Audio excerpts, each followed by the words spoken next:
ओम श्री परमात्मने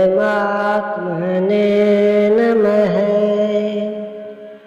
द्वितीय अध्याय श्लोक 16 से 18 है। नासतो विद्यते भावो न भावो विद्यते सत है। उभयोरपि दृष्टान्तस् त्वनयोस्तत्त्वदर्शिभिः। अर्जुन, असत वस्तु का अस्तित्व नहीं है, वह है ही नहीं, उससे रोका नहीं जा सकता। और सत्य का तीनों कालों में अभाव नहीं है, उसे मिटाया नहीं जा सकता। अर्जुन ने पूछा, क्या भगवान होने के नाते आप कहते हैं? श्री कृष्ण ने बताया, मैं तो कहता ही हूँ। इन दोनों का यह अंतर हमारे साथ साथ तत्वदर्शियों द्वारा भी देखा गया है। श्री कृष्ण ने वही सत्य दोहराया जो तत्वदर्शियों ने कभी देख लिया था। श्री कृष्ण भी एक तत्वदर्शी महापुरुष थे। परम तत्व परमात्मा का प्रत्यक्ष दर्शन करके उसमें स्थिति वाले तत्वदर्शी कहलाते हैं। सत्य और असत्य है क्या, इस पर कहते हैं, अविनाशी तो तद्विद्धि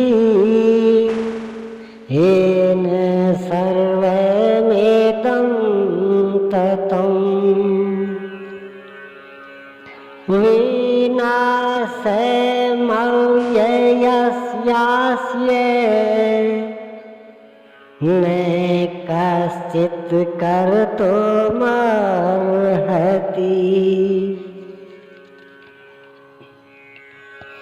नाश रहित तो वह है जिससे यह संपूर्ण जगत व्याप्त है। इस अव्ययस्य अविनाशी का विनाश करने में कोई समर्थ नहीं है, किंतु इस अविनाशी अमृत का नाम क्या है, वह है कौन? अंतवन्ते इमे देहा नित्ये यस्योक्तः शरीरिणः।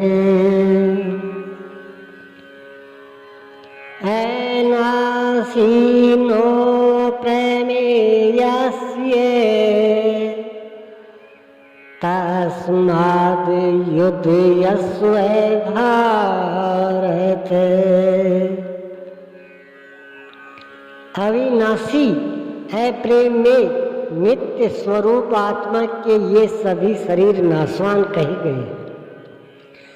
इसलिए भरतवंशी अर्जुन, तू युद्ध कर।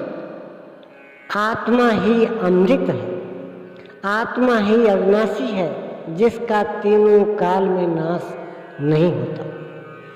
आत्मा ही सत्य है, शरीर नाशवान है, यही असत है, जिसका तीनों काल में अस्तित्व नहीं है। शरीर नाशवान है, इसलिए तू युद्ध कर।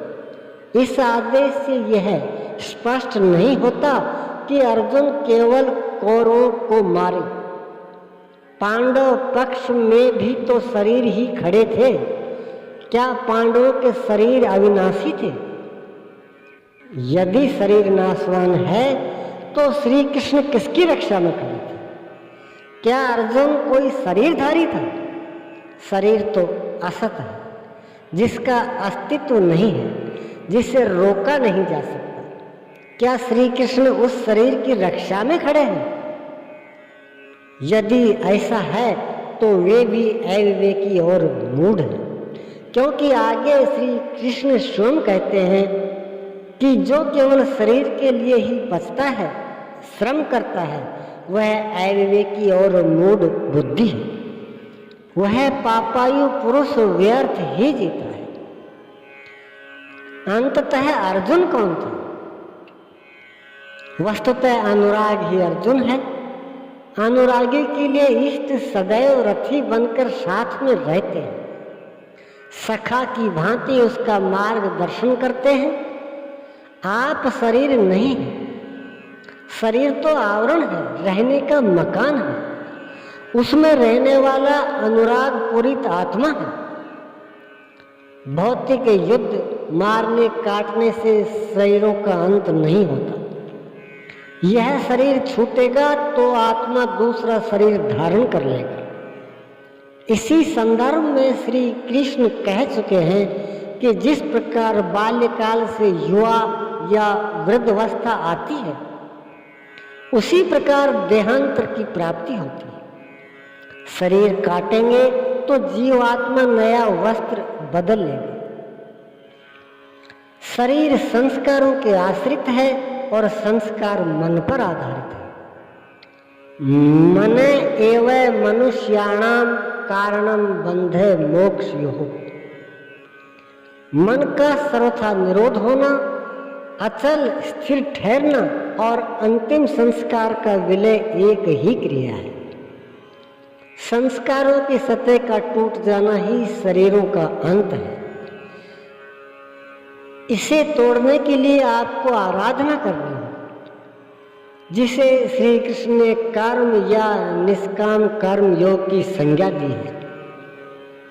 श्री कृष्ण ने स्थान स्थान पर अर्जुन को युद्ध की प्रेरणा दी, किंतु एक भी श्लोक ऐसा नहीं है जो भौतिक युद्ध या मार काट का समर्थन करता हो। यह युद्ध सजातीय विजातीय प्रवृत्तियों का है, अंतर्देश में है।